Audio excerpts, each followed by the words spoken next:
देश प्रदेश की तमाम बड़ी खबरों को देखने के लिए सब्सक्राइब करें टी न्यूज, खबर हर कीमत पर। डॉक्टर रवि शर्मा की संदिग्ध परिस्थितियों में करंट लगने से हुई मौत के मामले ने उदयपुर के चिकित्सा समुदाय में गहरी चिंता और आक्रोश पैदा कर दिया है। इसी को लेकर रेजिडेंट डॉक्टरों का विरोध प्रदर्शन शनिवार को लगातार तीसरे दिन भी जारी रहा। साथ ही डॉक्टर की असमय मृत्यु से आहत रेजिडेंट्स ने स्पष्ट रूप से मांग की है कि इस घटना की निष्पक्ष और पारदर्शी जांच हो और जो भी इस लापरवाही के लिए जिम्मेदार है उसके खिलाफ सख्त कार्रवाई की जाए।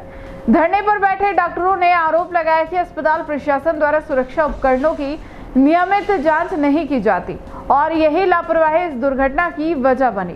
उनका कहना है कि यह केवल एक हादसा नहीं बल्कि एक व्यवस्थागत विफलता है जिसकी कीमत एक युवा डॉक्टर की जान के रूप में चुकानी पड़ी। मामले की गंभीरता को देखते हुए जयपुर से विशेष मेडिकल टीम को बुलाया गया है जो डॉक्टर रवि शर्मा का दोबारा पोस्टमार्टम करेगी। रेजिडेंट डॉक्टरों ने चेतावनी दी है कि जब तक जांच रिपोर्ट सार्वजनिक नहीं होती और दोषियों के खिलाफ ठोस कार्रवाई नहीं होती उनका आंदोलन जारी रहेगा।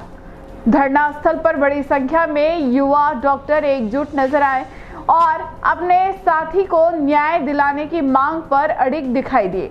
अस्पताल प्रशासन व वरिष्ठ चिकित्सा अधिकारी लगातार रेजिडेंट्स से बातचीत कर समाधान निकालने की कोशिश में जुटे हैं। वहीं परिजनों की भी मांग है कि जांच गहराई से हो और यदि किसी की लापरवाही सामने आती है तो उसे किसी भी हाल में बख्शा नहीं जाए।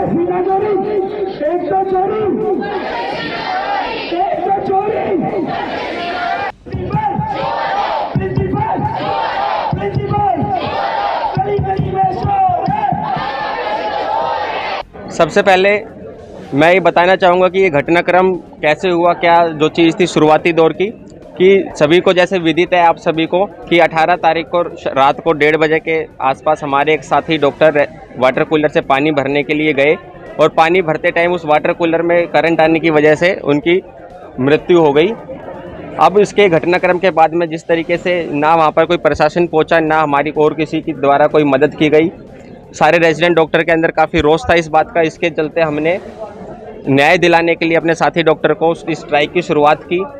इस स्ट्राइक के बाद में जैसे जैसे ये घटनाक्रम आगे बढ़ा, पोस्टमार्टम हुआ और बहुत सारी चीज़ें प्रशासन ने हमसे छुपाई और उस चीज़ के अंदर गड़बड़ की गई है।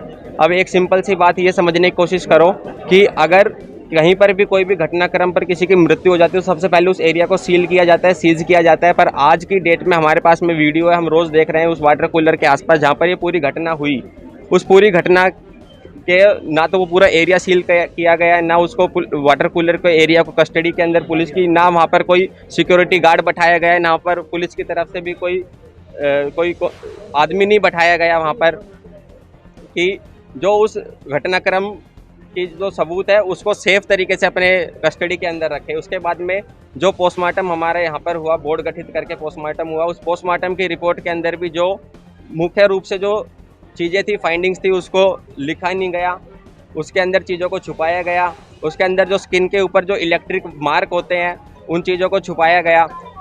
जब किसी का इलेक्ट्रिक करंट की वजह से कोई हादसे इस तरीके से हो जाता है तो सबसे पहले एक एंट्री वुंड बनता है जहाँ से करंट अंदर गया, उसके बाद में वो जो करंट ने जो वो पाथ फॉलो किया बॉडी से बाहर निकलते टाइम, वो एक पूरा पाथ बनता है और उसके बाद जहाँ से जिस पॉइंट से उस करंट ने बॉडी को छोड़ा है वो उस जगह पर भी एक निशान बनता है। वो सारी चीज़ें हमने बॉडी के ऊपर देखी है, पर जो बोर्ड था उन्होंने उस चीज़ को पूरा नज़रअंदाज कर दिया। जबकि अगर कोई भी इलेक्ट्रोक्यूशन होता है, किसी की भी मृत्यु बिजली लगने से, करंट से होती है, तो उसके अंदर सबसे ज़्यादा जो ज़रूरी एविडेंस होता है जो उसको प्रूव करता है, वो जो चीज़ है वो जो मार्क बना है बॉडी के ऊपर, वो चीज़ ही उसको डिफाइन करती है। सिर्फ इस बात को मैं नहीं कह रहा हूँ, इस बात को ये देखो, ये रिसर्च पेपर हमने निकाले हैं।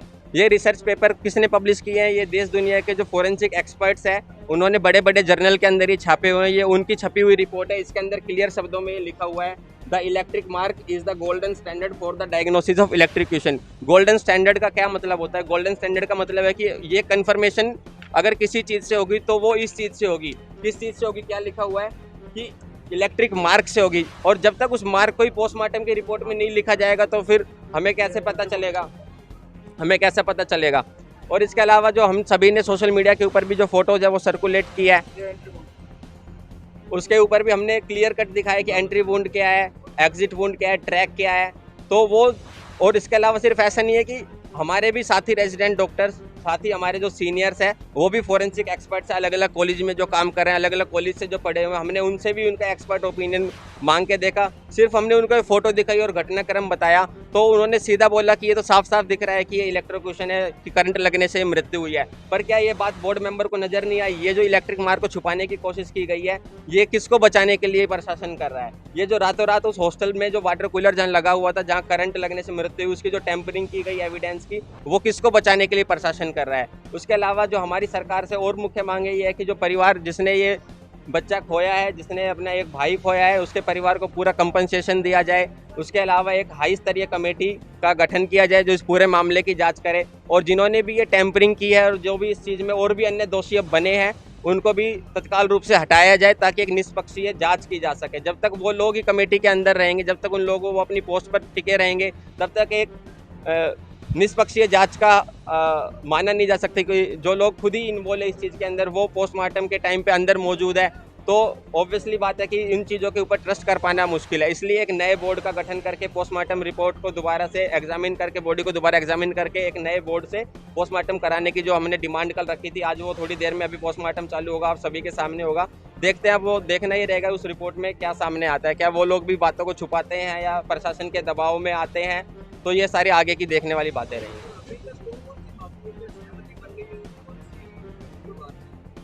अभी तक जो सहमति है, सिर्फ हमें मौखिक रूप से आश्वासन मिला है, हालांकि लिखित रूप से किसी भी चीज़ के ऊपर हमारे पास में सहमति नहीं आई है। ना कंपनसेशन की बात पे आई है, ना दोषियों की सजा के बारे में बात आई है, ना ही कोई राज्य स्तरीय कोई SIT गठित की गई है इसकी जांच करने के लिए। रिटर्न में अभी तक कोई कुछ नहीं है। मौखिक रूप से सब बोल रहे हैं कि हम सब आपके साथ में हैं, पर जब तक रिटर्न में कुछ भी नहीं आता है तो आप और हम सभी जानते हैं कि अगर गवर्नमेंट से हम बात कर रहे हैं तो सब कुछ जब तक रिटर्न में नहीं आता है तो कुछ भी मौखिक रूप से वो मान्य नहीं होता है।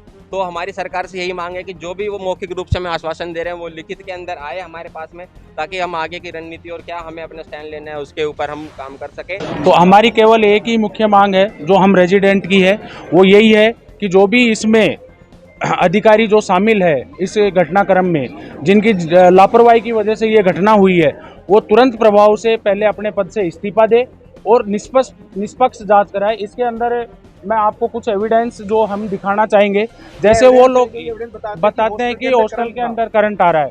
इसके अलावा जैसे ये एविडेंस है कि हमने प्रशासन को पहले से अवगत कराया हुआ है इस चीज से। हमने कमियों की, इस तरह की खामियों की हमने पहले भी कई बार की जाती। प्रशासन हमसे बार बार ये पूछता है कि आपने हमको लिखित में नहीं दे रखा, तो आज हम यहाँ पे आपको मीडिया के सामने ये दिखा रहे हैं कि हमने इनको ये दे रखी है सारी चीजें, बार बार लिखित में दे रखा है। लेकिन उसके बावजूद प्रशासन हमसे, कल कलेक्टर साहब के वहाँ पे मीटिंग हुई तो वहाँ पे भी हमारे यहाँ से प्रशासन से जो अधिकारी गए उन्होंने यही बोला कि हमारे पास में सर लिखित में कुछ भी नहीं है। हमने वहाँ कलेक्टर साहब के सामने भी उनको ये दिखाया है कि सर हमने इनको लिखित में ये दे रखा है, हर चीज़ दे रखा है। अब आप खुद बताओ सर, जो रेजिडेंट डॉक्टर 18 घंटे ड्यूटी कर रहा है, पेशेंट के लिए काम कर रहा है, क्या वो ये काम करेगा? केवल उसका इतना सा काम रह गया कि वो जाके हर चीज के लिए आके यहाँ पे प्रिंसिपल को बताए। इनकी कोई कॉलेज वालों की कोई जिम्मेदारी नहीं बनती कि आप वहाँ पे किसी को, आपने वार्डन किस लिए बिठा रखा है? फिर वहाँ पे भाई आपने क्यों बिठा रखा है वहाँ पे वार्डन? जब अगर यही काम हमको करना है तो फिर आप उसको क्यों बिठाते हो वहाँ पे? आपने वार्डन बना रखा है, चीफ वार्डन बना रखा है, इतने सारे लोग बना रखे हैं, वो क्या केवल पोस्ट के लिए, उनको रूम देने के लिए बना रखा है? उनकी जिम्मेदारी नहीं बनती। आज ये लोग कह रहे हैं कि वो RNT का नहीं है, ये नहीं है, तो क्या मतलब ये वेट कर रहे हैं कि कोई RNT का बंदा मरता तो हम कार्रवाई करते हैं? ये कोई बात होती है क्या? वो SR था RNT का, यहाँ ज्वाइन करने वाला था, कल को हम भी हॉस्टल में रहते हैं, हमारे भी फैमिली मेंबर आएंगे, तो ये तो उसके लिए भी अगर हमारे फैमिली मेंबर में से कोई मर जाता तो ये वो भी कह देते कि ये तो हमारा RNT का नहीं है।